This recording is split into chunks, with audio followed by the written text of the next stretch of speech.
Caitlin Clark just lit the fuse, and the Indiana Fever are seconds from imploding. In a post-game interview, Clark didn't just hint at frustration. She called out her own coach's system and made it clear she's done conceding to a style that's not hers.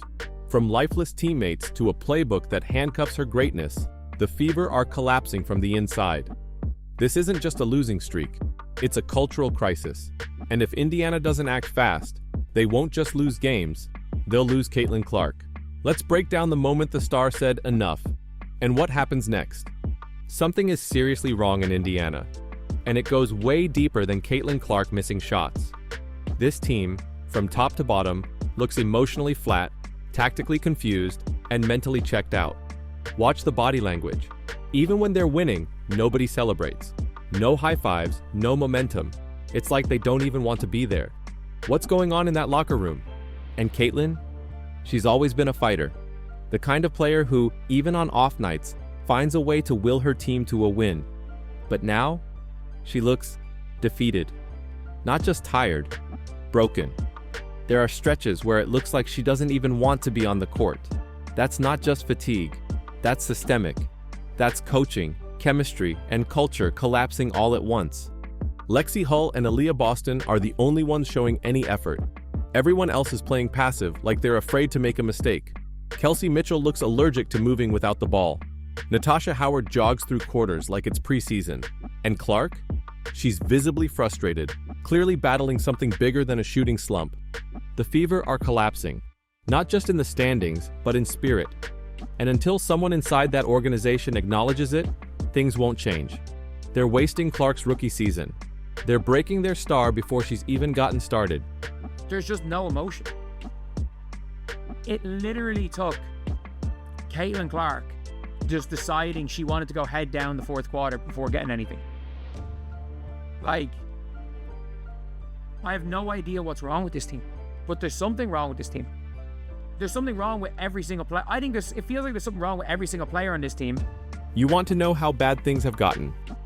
Caitlin Clark, media-trained, diplomatic, leader of the team Caitlin Clark, just subtextually lit up her coach in a post-game interview. And no one's talking about it. She literally said, "I was conceding by not playing fast, but we still did what coach wanted." That's not praise. That's code for, "I didn't agree with our strategy, and it cost us." This is the most revealing thing Clark has said all season. She's tired of the motion offense. She's tired of slowing down for a system that doesn't suit her. And she's tired of pretending it's working. Stephanie White wants to run a conservative, structured style, and it's suffocating Clark's natural pace. You can feel the tension. The team looks slow. The offense stalls. And Caitlin? She hesitates, because she's caught between instinct and instruction. That hesitation? That's where turnovers happen. That's where confidence disappears. This isn't about play calls. This is about identity. Clark was built to run, to control tempo, to make chaos her playground. But White is forcing her into a box, and Caitlin finally cracked. Whether she meant to or not, she just publicly questioned her coach's system. The Fever now face a crossroads. Back the coach or back the star. Because if they don't let Clark play her game, they're going to lose her. Mentally, emotionally, maybe even literally. She essentially exposed that Stephanie White wants them to play slow. I thought at times we could have played a little bit faster, and I think that's on me, like not conceding in that. We still got to play up tempo. We still got to It's on me not conceding. Play fast. But I mean, I thought for the most part we did a lot of stuff that coach wanted us to do, and you know, that wasn't why we lost. Like, she literally was like, "Oh, what the coach wanted us to do wasn't why we lost. I'm conceding. I was conceding by not playing fast." Let's talk about the system itself. Because if the Indiana Fever were a startup, fans would have fired the product manager by now. The offense is painfully outdated, a motion scheme that slows down the most electrifying rookie in the sport. And fans are noticing. The product isn't just bad. It's boring. It's broken. Stephanie White's system doesn't let Clark breathe. It clogs the lane. It delays transition. It forces Clark into mid-range bailouts instead of open threes or fast break setups. And if you think she's just in a slump, think again. When a coach makes an elite playmaker slow down, it kills rhythm. It kills confidence. This isn't just a basketball problem. It's a brand problem. The WNBA is riding a Caitlin Clark wave, and the Indiana Fever are running it into a wall. Clark thrives when the game is fast, fluid, chaotic, but White's system turns every possession into a choreographed march, and the fans are tuning out. It's not about firing White, yet. But something has to give, because this version of Clark isn't just underperforming, she's being smothered, and the longer this continues, the more damage is done to the league's biggest storyline. For actually making the game not entertaining anymore, bro. This motion offense has to be addressed. And Stephanie White has to be held accountable because it's truly the offense that she's running, and it is not for Caitlin Clark at this point. Now, both Caitlin Clark and Stephanie White spoke to the media immediately after this game. Check out what they had to say. Roll the footy. For the first time in her career, Caitlin Clark looks like she doesn't want to be out there. That's not a wild take. It's visible. On the bench, on the court, in interviews. The spark is missing. The swagger is gone. The "I'll put this team on my back" energy, it's replaced by hesitation, frustration, and fatigue. And it's not about stats. Caitlin's had off-shooting nights before. What's different now is the body language. She's not barking at teammates. She's not hyping the crowd. She's quiet, passive, beaten down. That's the scariest part, because confidence was always her superpower. She used to play like someone who could break the game open at any moment. Now, she's reacting, waiting, drifting. And when she does take over, it's too late. 1 or 2 minutes of aggression in the fourth quarter won't erase 3/4 of disinterest. That's not who she is, or was. The Fever's structure is failing her emotionally as much as it is strategically. And the longer they ask her to just do what coach wants, the more you'll see her check out. Great players don't lose their edge overnight. They get it dulled by bad systems and bad environments. Clark isn't cooked, but something, or someone, is dimming her fire. And the league should be worried. She looks defeated. From tip, she looks defeated. She does not look ready. She does not look ready for any of this. She doesn't look... I've never seen Caitlin Clark look like she doesn't want to be on the basketball court. I've never seen her look like she does not want to be on the basketball court. Stephanie White and Caitlin Clark don't just have different philosophies. They're on a collision course. One wants discipline. The other wants freedom. One wants structure. The other thrives on improvisation. This isn't about growing pains. It's about identity. And Caitlin just made it public. That's the bombshell here. In one interview, she admitted she was conceding to the coach's style, and then said that following the system wasn't the reason they lost. That's a passive-aggressive haymaker. Translation? I don't believe in this system, but I'm doing it anyway, and it's not working. That's not just frustration, that's the beginning of a mutiny. Because when your star publicly questions the system, teammates listen, fans listen, executives listen, and if the coach doesn't adjust, the locker room splits. Players start choosing sides, rotations become politics, and the media will be waiting with popcorn. White might be a good coach in another context, but she's not the coach for Caitlin Clark, and if the Fever keep pretending this isn't an issue, it'll explode. You can't slow down a racehorse and expect it to thrive. You can't box in a generational playmaker and wonder why she's not electric anymore. Caitlin just called out the elephant in the room, and now it's on Indiana to decide. Build around your star or brace for impact. She essentially exposed that Stephanie White wants them to play slow. I thought at times we could have played a little bit faster, and I think that's on me, like not conceding in that. We still got to play up tempo. We still got to It's on me not conceding. Play fast. But I mean, I thought for the most part we did a lot of stuff that coach wanted us to do, and you know, that wasn't why we lost. Like, she literally was like, oh, what the coach wanted us to do wasn't why we lost. I'm conceding. I was conceding by not playing fast. Confidence is everything in elite sports, and Caitlin Clark is clearly losing hers. Not because she missed shots, not because of the pressure, but because she's stuck in a system that doesn't empower her, and she knows it. After the Aces game, she was surprisingly candid. She said she felt like her shots were good off the hand. They just didn't fall.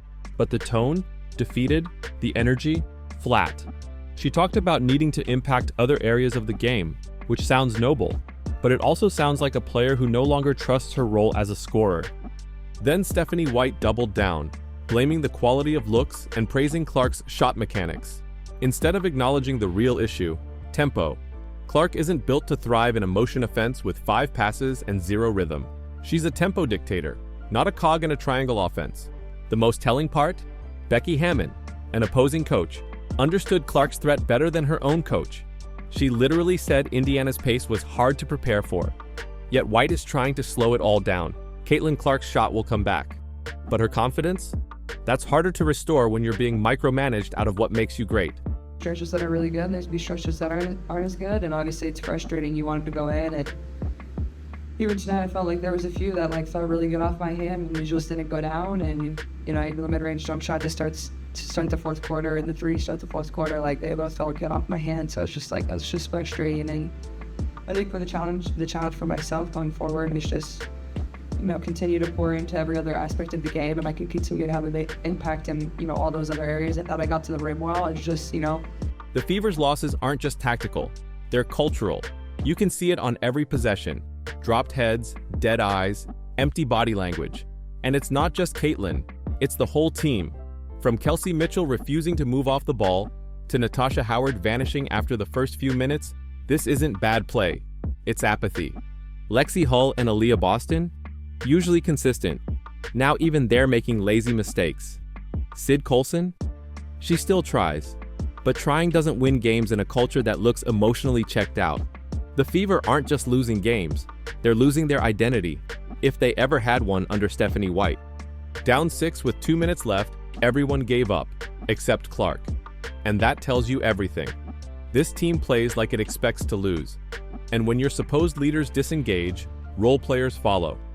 This isn't about X's and O's anymore. It's about energy, attitude, and belief. Caitlin Clark has her faults. She's made some bad plays and late turnovers. But when she's the only one still clawing in the final minutes, that's a red flag. You can't build a winning franchise if everyone's looking for the exit mid-game. And then late in the game, by the way, they're down 6 points with 2 minutes to go, and the whole team gives up except Caitlin Clark. What happened? What the hell happened? And by the way, this is not saying Caitlin Clark did not lose them that game, because she did. Caitlin Clark lost them that game. Let's be clear. Caitlin Clark doesn't say anything by accident. When she hinted that doing what coach wanted wasn't why they lost, that was a warning shot. It wasn't an emotional outburst. It was controlled, measured, and public. That's the kind of comment that sends a message to the locker room and the front office. I'm not the problem. The system is. And she's not wrong. But when your franchise player publicly questions the strategy, it puts every assistant, every rotation decision, and every practice plan under the microscope. This wasn't a plea. This was pressure. It was also the first crack in the facade. Clark has kept it classy all season. No quotes blaming teammates, no public frustration. But now, after being asked to play slower in a system that clearly dulls her gifts, she finally said it. This isn't working. The media might tiptoe around it. The Fever might pretend it's fine, but make no mistake, that quote will follow Stephanie White for the rest of the season. And if things don't turn around, it might just be the sentence that ends her time in Indiana. What is she saying? This is the most damning thing I've heard Caitlin Clark say. This is the most damning thing I've heard Caitlin Clark. She didn't even say this about Christy Sides. This is damning. This isn't about one bad game. This is about two visions that can't coexist. Stephanie White wants structure. Caitlin Clark needs chaos. White wants ball control. Clark is built for tempo. And now Clark is telling the world she's tired of conceding. She's hinting she needs freedom. She's not bashing the coach, but she is pulling away. That leaves Indiana with one unavoidable question. Who do you choose? You can't split the difference. You can't play fast and slow at the same time. You can't put Caitlin Clark in a molasses-paced motion offense and expect her to become the WNBA's Stephen Curry. If you back White, you bench Clark or neuter her role.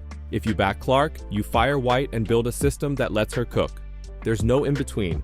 And every game they spend in limbo is another step backward. Because if Clark's body language is telling us anything, it's that her patience is not infinite. And if the Fever waste her rookie year, they risk wasting the biggest thing to ever happen to their franchise. They have to choose. Now. If they choose Stephanie White, that's fine. Then you bring in a point guard that fits her system, you put Caitlin Clark on the bench and allow her to be a backup shooting guard. What we just watched isn't a typical rookie slump. This isn't just about poor shooting nights or tough matchups. This is a full-blown identity crisis inside the Indiana Fever, and Caitlin Clark is the unwilling face of it. Her frustrations are public now. The veiled quotes are gone. Her energy is drained. The joy she once played with, gone. And it's clear that Stephanie White's vision for this team is incompatible with the kind of player Clark is. She's not a system guard. She's a tempo-dictating, game-breaking, crowd-igniting force. And you don't draft that just to slow it down. But it goes deeper than X's and O's. This is about emotional burnout, leadership, team chemistry. We saw a locker room that's checked out. We saw a coach sticking to her plan even as it collapses. And we saw a generational talent trying to carry the weight of it all, until even she cracked. So what now? The Fever have two paths. They either double down on a system that neutralizes their star and watch their season and locker room burn, or they make the hard call. They back Caitlin. They fire White. They rebuild around their #1 pick the way smart franchises always do. There's no more hiding, no more give it time. Time is the enemy now. Every game this tension festers is a step closer to losing the most marketable player women's basketball has ever seen. The question isn't whether Caitlin Clark is good enough. The question is whether Indiana is smart enough to build around her. And if they don't act fast, someone else will.